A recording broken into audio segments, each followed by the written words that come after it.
Düşünün bir an. Tuzlu su damlaları elbisenizin kumaşına sızmış, rüzgarın sert esintisiyle yüzünüzü yalarken, etrafınızı saran kaba eller sizi, dalgaların arasında sallanan uzun bir Viking gemisine doğru sürüklüyor. Bu eller belki de son kez bir insan sıcaklığı taşıyor teninize. Bir veda, bir son dokunuş.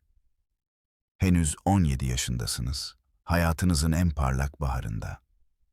Adanın en uçtaki kayalıklarında denizin köpüğüne karşı duruyorsunuz ve o ana kadar bildiğiniz her şey, eviniz, aileniz, köyünüzün tanıdık kokusu, bir anda alevlerin ve çığlıkların ortasında enkaza dönüşüyor. Sizi çeken adamlar, Norse akıncıları, kısık seslerle homurdanıyor. Yabancıların patırtısı, vahşi bir köpek sürüsünün ulumalarını andırıyor. Kalın, kaba halatlar bileklerinizi ezercesine sıkıyor, kan izleri bırakıyor derinizde. Arkada, köyünüzün yıkıntıları arasında duman sütunları yükseliyor. Boğazınızı yakan, gözlerinizi yaşartan bir sis perdesi. Bu duman, az önce sona eren hayatınız için bir ağıt gibi yükseliyor göğe, sessiz bir feryat. Artık bir babanın kızı, bir sevgilinin yoldaşı, bir arkadaşın sırdaşı değilsiniz. Siz bir ganimet oldunuz. Köleliğin ilk adımı atılıyor bu anda ve bu yol henüz hayal bile edemeyeceğiniz kadar uzun, karanlık ve acı dolu bir labirent. Bu sahne sadece bir kurgu değil. 8. yüzyılın sonlarından 11. yüzyılın ortalarına kadar uzanan Viking çağının, Norse halkının günlük gerçekliğinin bir parçasıydı. Popüler kültürde Vikingleri genellikle cesur kaşifler, acımasız ama onurlu akıncılar, usta gemi işçileri olarak anımsarız. Destanlar efsanevi kahramanlıklarla doludur. Oyma ejderha başlı provlar, gemi başları, fırtınalı denizlerde süzülen uzun gemiler ve Lindisfarne Manastırı'na yapılan o efsanevi baskın, ki bu olay 793'te Britanya sahillerini ilk kez Norse gölgesine boğdu. Ama bu parlak, kahramanlık dolu perdenin hemen ardında özgürlüğün ve boynuzsuz miğferlerin, ki popüler mitlerde boynuzlu olarak yanlış resmedilir, gölgesinde çok daha acı, daha sert bir gerçek yatıyor. Norse halkının ekonomisi, yüzyıllar boyu disiplinli, sistematik bir insan ticareti üzerine kuruluydu. Kölelik, bir yan etki ya da rastlantısal bir vahşet değil, akınların ta kendisiydi. En karlı, en güvenilir ödül.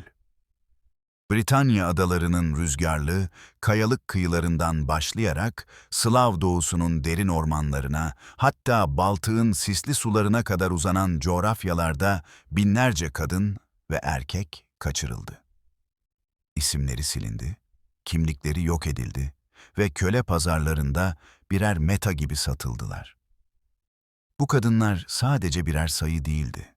Onlar Norse toplumunun temel taşlarıydı. Emekleri, bedenleri, hatta hayatları bir imparatorluğun yelkenlerini şişiren rüzgardı. Bu hikaye, sansasyonel bir roman ya da Hollywood filminin dramatik bir uyarlaması değil. Aksine Viking yasalarından, ki bunlar Gragas gibi İzlanda hukuk metinlerinde korunmuş, mağdurların bıraktığı az sayıdaki ama yıkıcı etki taşıyan belgeye, turba bataklıklarında, toprak altında saklı mezarlara ve muhteşem gemi mezarlarına kadar uzanan bir arkeolojik zenginliğe dayanıyor. Arap elçilerin, örneğin Ahmad İbn Fadlan gibi, Norse tüccarlarıyla yaptıkları ticari görüşmelerden kalan soğuk, nesnel notlar da bu tabloyu tamamlıyor. Eğer bu ham, cilasız, romantizmsiz tarih sizi cezbediyorsa, kanalıma abone olmayı lütfen düşünün. Videoyu beğenmeyi unutmayın ve yorumlarda nereden izlediğinizi, hangi şehirden, hangi ülkeden paylaşarak bu tartışmaya katılın. Belki de sizin atalarınız da bu dalgaların bir parçasıydı. Hadi şimdi bu ticaretin en derin dişlilerini, mekanizmalarını yakından inceleyelim. Çünkü Viking akınları kaostan çok bir makine gibi hesaplı bir sistemle işliyordu.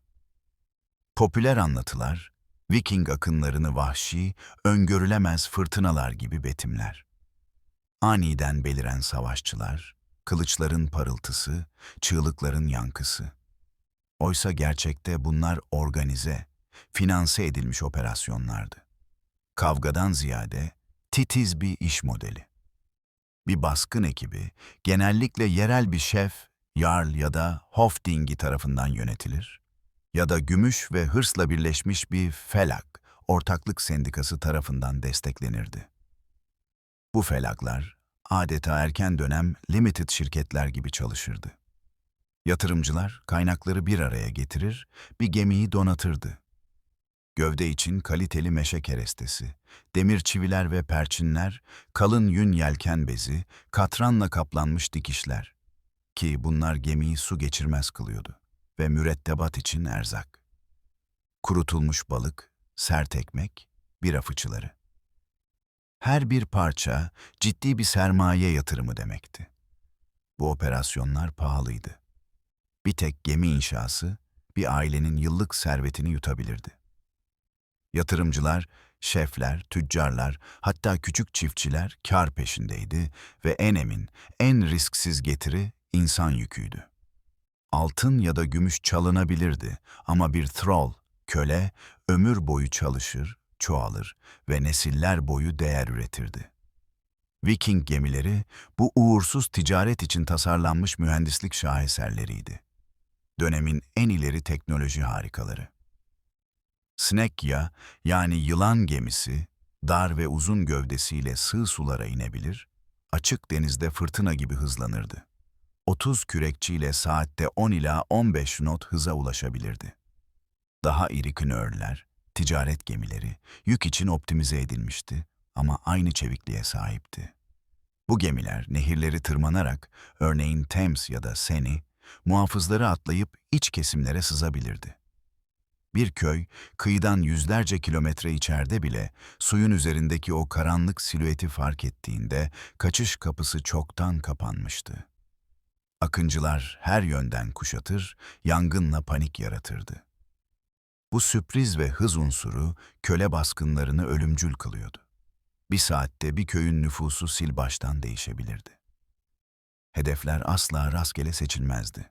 Stratejik hesaplamalarla belirlenirdi. Tarihçiler bunları yumuşak manastırlar diye adlandırır. En verimli, en az dirençli av alanları. Neden mi? Manastırlar zenginlik depolarıydı. Altın işlemeli haçlar, gümüş kadehler, değerli el yazmaları. Ama asıl ödül içlerindeki insanlardı. Din adamları, sığınmacı köylüler ve özellikle kadınlar, korunmasız değerli. 806'da Iona adasında Norse savaşçıları 68 rahibi katledip kalan esirleri çoğu kadın ve çocuk topladı. Bu sadece bir örnek. İrlanda yıllıklarında Annals of Ulster gibi felaketler soğuk bir dille sıralanır. 821'de Wexford baskınında akıncılar büyük bir kadın kalabalığını sürükledi. Bu ifade tesadüf değil, bir iş modeliydi. Tekrar tekrar belgelenmiş. Benzer baskınlar İskoçya'nın Hebrid adalarından Galler'in kıyılarına kadar yayılmıştı. Kadınlar hem emek potansiyeli hem de üreme değeriyle öncelikliydi. Bir troll kadın, bir çiftlik için hem işçi hem de yeni nesil troller doğururdu. Ele geçirilen bir kadının kimliği o anda o zincirle birlikte silinirdi. Artık kız kardeş, eş, anne ya da soylu bir hanımefendi değildi. Troll olurdu. Eski Norseça'da köle için kullanılan aşağılayıcı bir kelime. Dil bile bu insanlıktan çıkarma derinliğini ele veriyordu. Troll, çiftlik hayvanı kökünden gelirdi. Yasal metinler, örneğin Norveç'in Frostating yasası, trollleri nesne gibi listeler. Öküzler, koyunlar, aletler arasında. Ve hem sığır hem servet anlamına gelen terimiyle anılırlardı. Bir thrall, bir inek kadar değerli ama bir o kadar da değiştirilebilir bir maldı. Norse hukukuna göre bir thrall yasal bir varlık değil, mülktü. Hiçbir hakkı yoktu. Efendisi onu dövebilir, zincirleyebilir, hatta öldürebilirdi. Ve bu suç sayılmazdı. İzlanda'nın Gragas yasası 12. yüzyılda derlenmiş olsa da Viking geleneklerini yansıtan açıkça ilan eder. Bir trallin ifadesi mahkemede ağırlık taşımaz. Tanıklığı bir çocuğunkinden bile değersizdir. Mülk edinemez, yasal evlilik yapamaz. Hatta bir isim bile seçemezdi. Efendisi ona Sigrid ya da Ragnhild derse o olurdu. Çocukları da zinciri miras alır. Anneleri Troll'da ise doğdukları anda Troll'dırlar. Döngü nesiller boyu sürer. Özgür kadınlar, free konur, para cezaları, onur kodları ve aile korumasıyla çevriliyken Troll'lerin hayatı bomboştu. Bir fırtınadaki yaprak kadar savunmasız. Bu düşüş evden sürülmeyle değil, yakalanmayla başlardı. Ama zincirlenme anı kırılma noktasıydı. Esirler birbirine bağlanır, günlerce, haftalarca çamurlu patikalardan, ormanlardan geçerek kumsallara, uzun gemilerin demir attığı yerlere doğru yürürdü. Yolda açlık, yorgunluk, vahşi hayvanlar. Pek çoğu bu marşta ölürdü.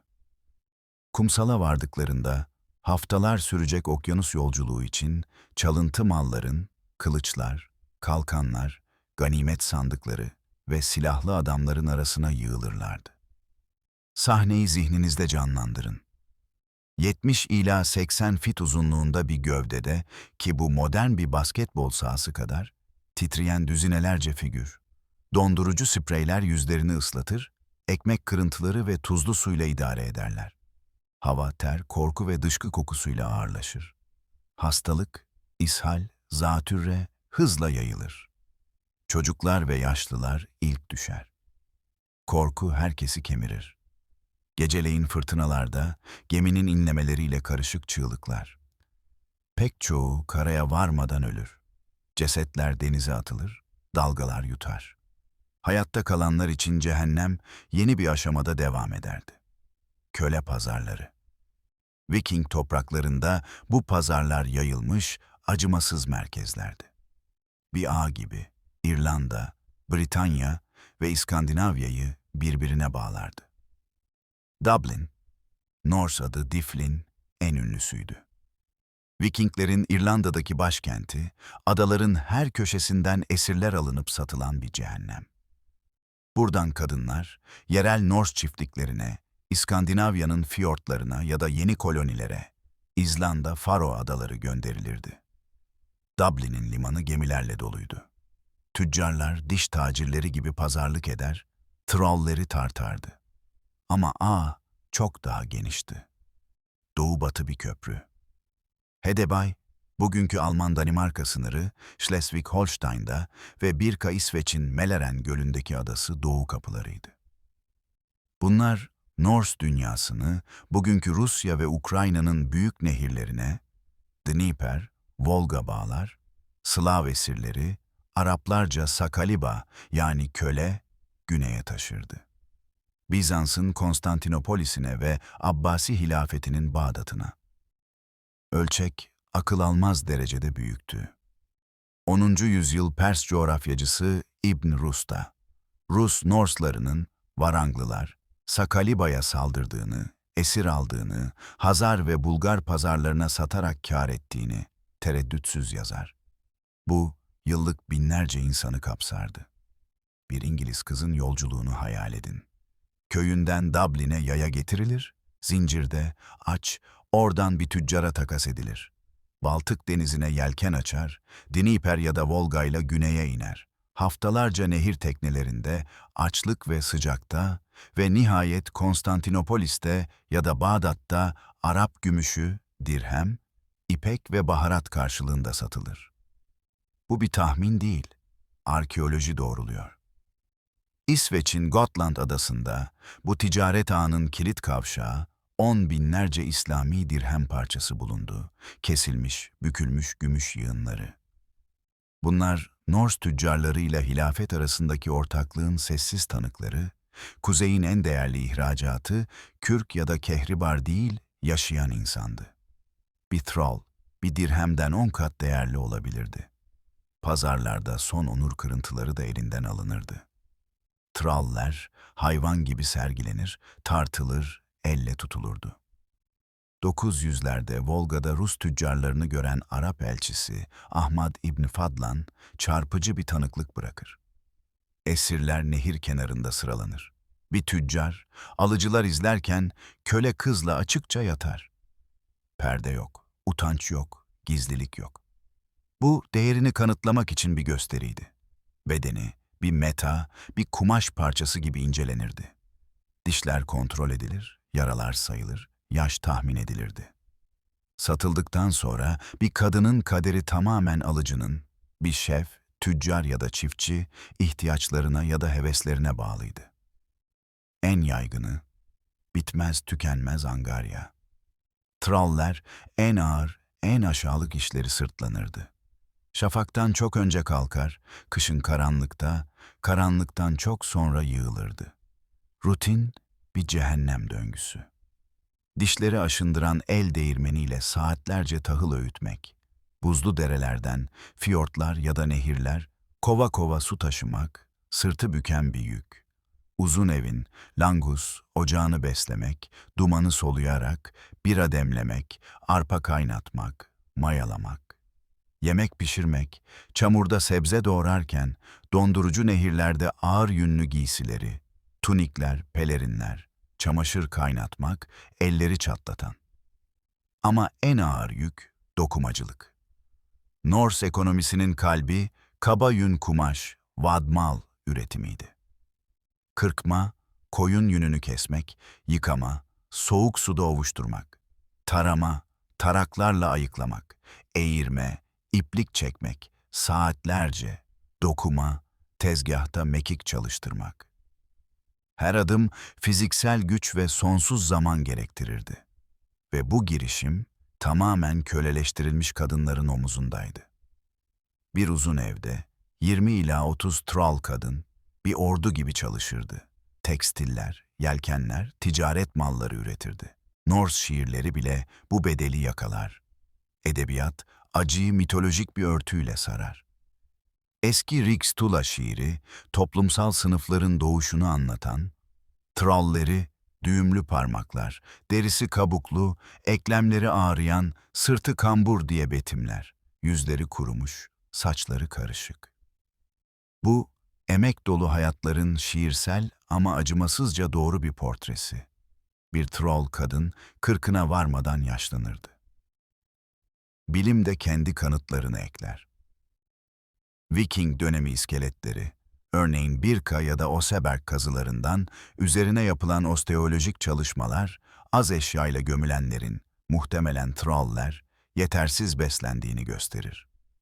Kemikler ağır yükten bozulmuş, kalsiyum eksikliğinden kırılgan, dişler aşınmış, sırt omurları deforme. Bu yoksunluğun sessiz bir kaydı, bir hayat, bir makine gibi kullanılmış. Ama bu eziyet sadece fiziksel emekle sınırlı değildi.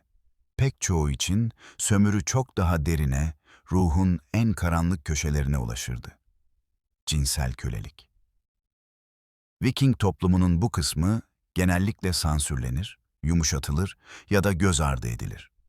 Popüler tarih kahramanlıklara odaklanır. Yine de tarihsel ve arkeolojik kaynaklar şüpheye yer bırakmaz. Yasal statüsü olmayan bir tralin bedeni tamamen sahibine aitti. Hukuk bunu bir hak, bir mülkiyet hakkı sayardı. Suç değil, ayrıcalıktı.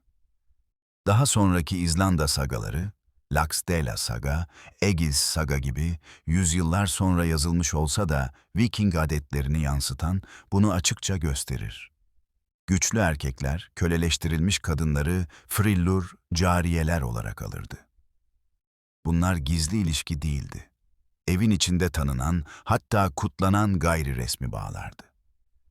Laxdela sagada İrlandalı Prenses Melkorka bir baskında ele geçirilir. Soylu doğumlu, dili kesilerek susturulur. Çünkü isyan etmesin diye Norveçli reis Hoskuld Dalakolson tarafından satın alınır ve cariyesi olarak İzlanda'ya getirilir.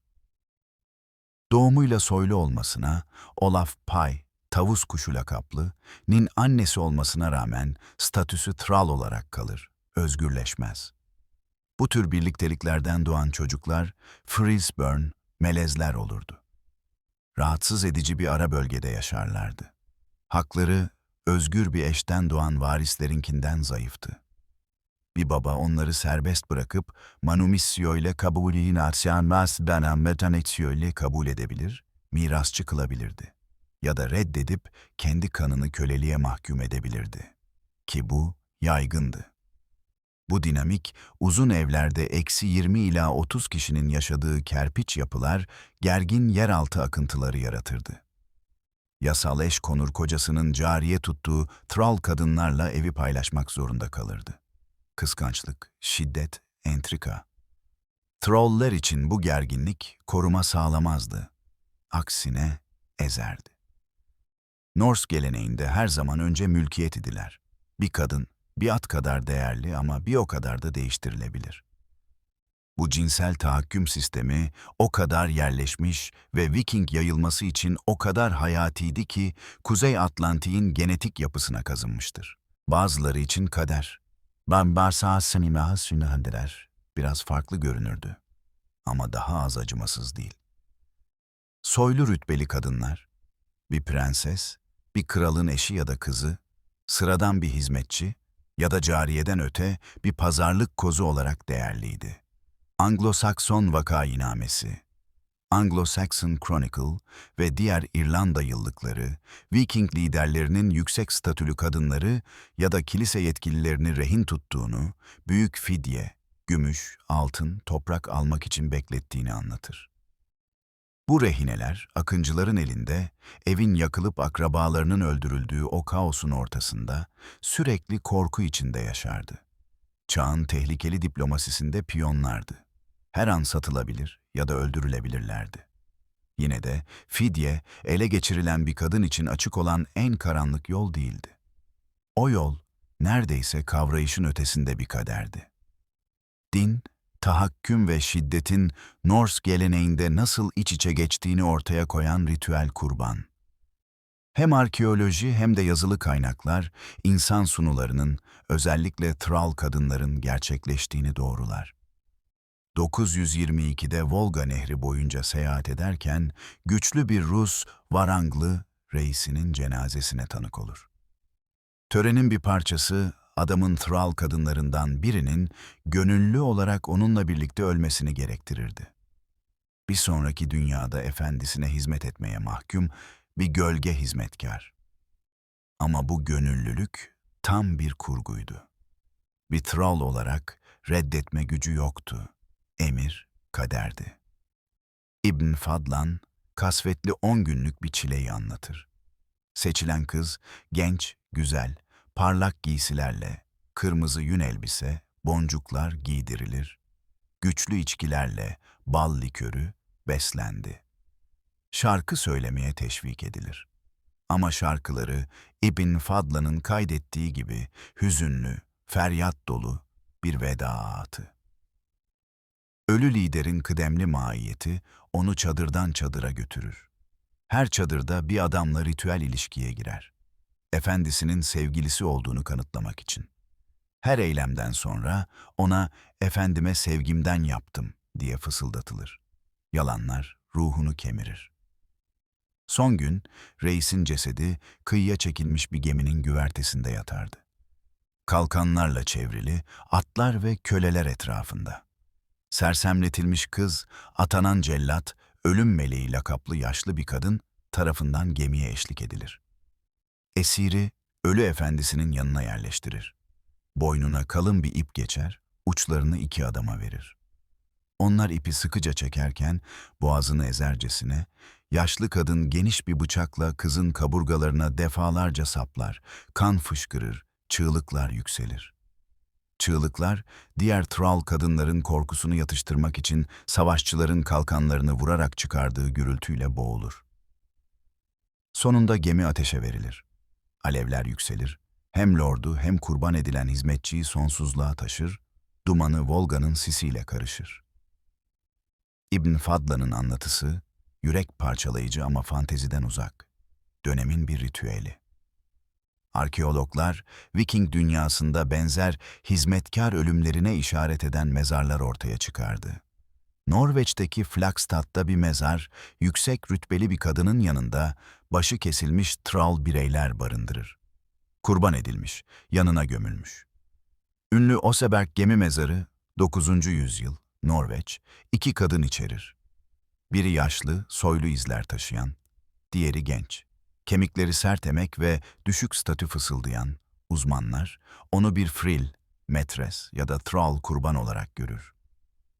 Birçok benzer bulgu İzlanda'da, Danimarka'da ayık bir gerçeği doğruluyor.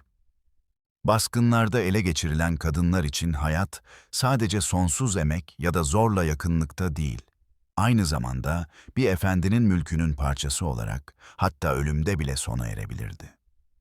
Öteki dünyaya yolculukta onun prestijini sergilemek için son bir kanlı aksesuar, bir kalkan kadar, bir kılıç kadar değerli. Belki de en rahatsız edici yön, tüm bunların Norse toplumu için ne kadar sıradan, ne kadar normal görünmesiydi. Thrall'ler, ekonominin ve sosyal düzenin merkeziydi.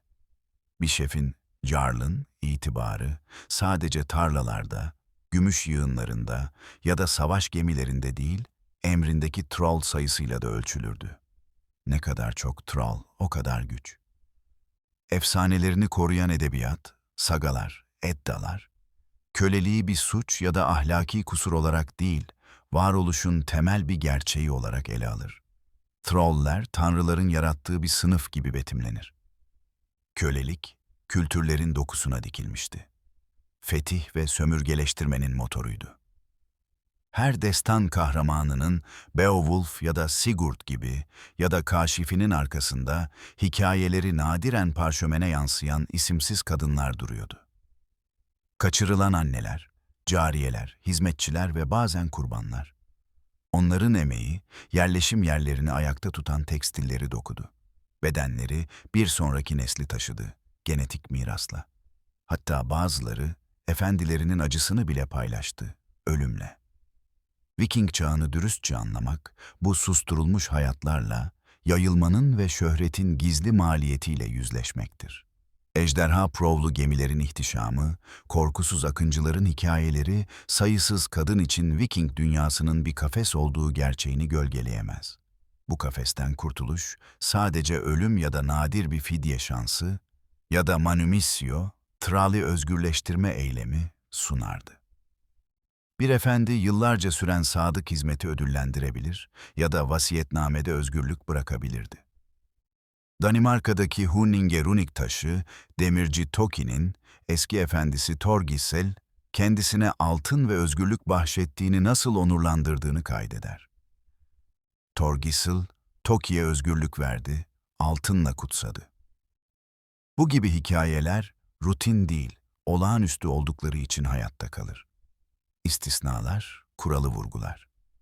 Ele geçirilen kadınların çoğu için kölelik bir ömür boyu sürer ve çocuklarına, torunlarına uzardı. Bir zincir, nesiller boyu. Bu düzenin sonu, siyaset ve inancın karmaşık akımlarıyla yavaşça geldi.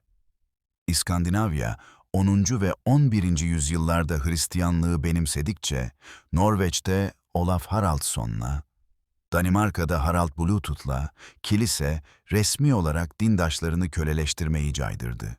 Hristiyan kölelik günah diye vaazlar verildi. Ama kölelik ortadan kalkmadı. Sadece hedefler kaydı.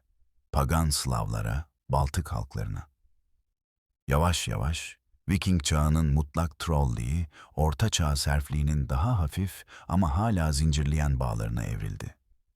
Toprakla bağlı köylüler, trolllerden özgür ama efendiye bağımlı. Yine de yüzyıllar boyunca bu ticaret kontrolsüz bir şekilde gelişti. Bir ekonomik motor, bir ilerleme merdiveniydi. Toplumun kendisi onaylamıştı. İskandinavya'ya gömülen gümüş yığınları, Gotland hazineleri, ziyafetlerle yankılanan kerpiç salonlar, İzlanda, Grönland ve hatta Kuzey Amerika'ya, Vinland yapılan cesur yolculuklar, hepsi kadınların çalınan emeğinden, çalınan bedenlerinden güç aldı. Bu seferler, thrall tekstilleriyle yelken açtı. Koloniler, thrall emekleriyle kuruldu. Bu dönemi dürüstçe anlamak için resmin tamamını görmeliyiz. Parlak zaferlerin gölgesindeki karanlığı. Vikinglerin esir aldığı kadınlara uyguladığı şeyin tarihi, sadece gölgeli bir dipnot değil, bir toplumun başkalarının insanlıktan çıkarılmasını nasıl normalleştirebileceğine dair korkunç bir vaka çalışmasıdır. İnsanların ne kadar çabuk bir baskınla, bir zincirle mal haline gelebileceğini gösterir. Çalıştırılacak, takas edilecek, yıprandığında atılacak şeyler. Kanıtlar bizi çevreliyor. Kurbanlar ve gözlemciler tarafından yazılan vakainamelerde Anglo-Saxon Chronicle, trolllerin mülkiyetini kodlayan Norse yasalarında Gragas, yaşayan nüfusların DNA'sında İzlanda genetik çalışmaları ve toprağın altına dağılmış iskelet kalıntılarında Oseberg, Birka kazıları birlikte köleliğin Norse dünyasını ne kadar kapsamlı bir şekilde desteklediğine dair kesin bir defter oluşturuyorlar. Viking'in özgür ruhlu, vahşi, sınırsız popüler imajı hikayenin sadece yarısıdır. Parlak tarafı. Bu özgürlük, özgür olmayanların sırtına dayanıyordu. Köylerden ve kıyılardan ele geçirilen, okyanuslar boyunca gönderilen, seçim hakları ellerinden alınanların ıstırabına. Runik taşlar ve destanlar zaferleri anlatabilir. Ben kazandım, ben fethettim diye övünür. Ama daha doğru miras, daha sessiz kayıtlara kazınmıştır. Emeği ticareti besleyen, acıları finanse eden, hayatları başkalarını yüceltmek için tüketilen kadınların dilsiz tanıklığı. Çoğu dile getirilmeyen hikayeleri, kuzeyin geçmişinin dürüst bir portresi için elzemdir. Viking çağına bakmaya, yenilik ve cesarete bakmaktır, evet. Ama aynı zamanda insan hayatını ham madde olarak gören bir tahakküm aralığına da izlemektir. Uzun gemilerin romantizminin altında unutulmuş bir gerçeklik yatar. Özgürlükleri, emekleri ve hatta nefesleri yelkenlerden bir imparatorluk inşa etmek için elde edilen sayısız kadının. Teşekkürler bu uzun yolculuğu benimle paylaştığınız için.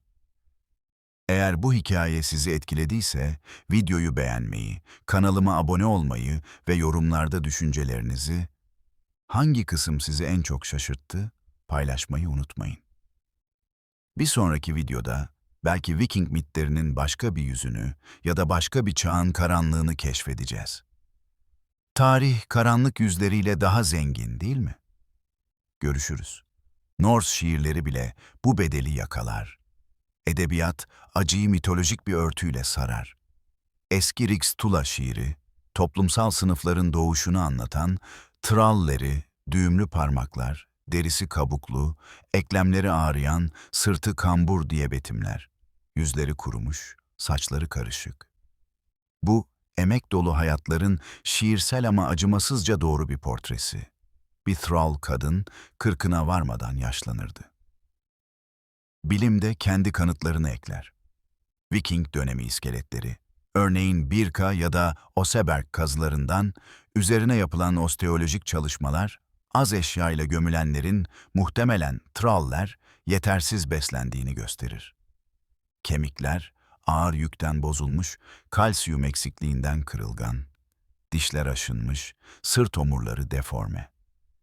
Bu yoksunluğun sessiz bir kaydı, bir hayat, bir makine gibi kullanılmış. Ama bu eziyet sadece fiziksel emekle sınırlı değildi. Pek çoğu için sömürü çok daha derine, ruhun en karanlık köşelerine ulaşırdı. Cinsel kölelik. Viking toplumunun bu kısmı genellikle sansürlenir, yumuşatılır ya da göz ardı edilir. Popüler tarih kahramanlıklara odaklanır. Yine de tarihsel ve arkeolojik kaynaklar şüpheye yer bırakmaz. Yasal statüsü olmayan bir thrall'in bedeni tamamen sahibine aitti. Hukuk bunu bir hak, bir mülkiyet hakkı sayardı.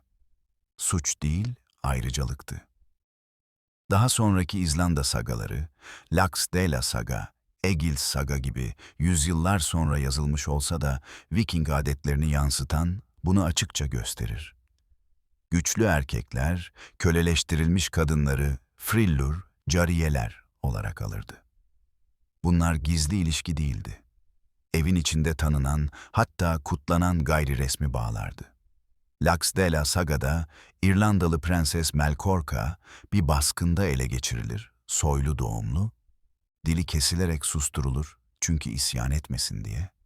Norveçli reis Hoskuld Dala Kolson tarafından satın alınır ve cariyesi olarak İzlanda'ya getirilir. Doğumuyla soylu olmasına Olaf Pay, tavus kuşu lakaplı, nin annesi olmasına rağmen statüsü Trollic olarak kalır, özgürleşmez. Bu tür birlikteliklerden doğan çocuklar Frilsburn, melezler olurdu. Rahatsız edici bir ara bölgede yaşarlardı. Hakları özgür bir eşten doğan varislerinkinden zayıftı. Bir baba onları serbest bırakıp manumissio ile kabul edebilir, mirasçı kılabilirdi. Ya da reddedip kendi kanını köleliğe mahkum edebilirdi ki bu yaygındı. Bu dinamik, uzun evlerde eksi 20 ila 30 kişinin yaşadığı kerpiç yapılar gergin yeraltı akıntıları yaratırdı. Yasal eş konur kocasının cariye tuttuğu thrall kadınlarla evi paylaşmak zorunda kalırdı. Kıskançlık, şiddet, entrika. Thrall'ler için bu gerginlik koruma sağlamazdı. Aksine ezerdi. Norse geleneğinde her zaman önce mülkiyet idiler. Bir kadın, bir at kadar değerli ama bir o kadar da değiştirilebilir. Bu cinsel tahakküm sistemi o kadar yerleşmiş ve Viking yayılması için o kadar hayatiydi ki, Kuzey Atlantik'in genetik yapısına kazınmıştır.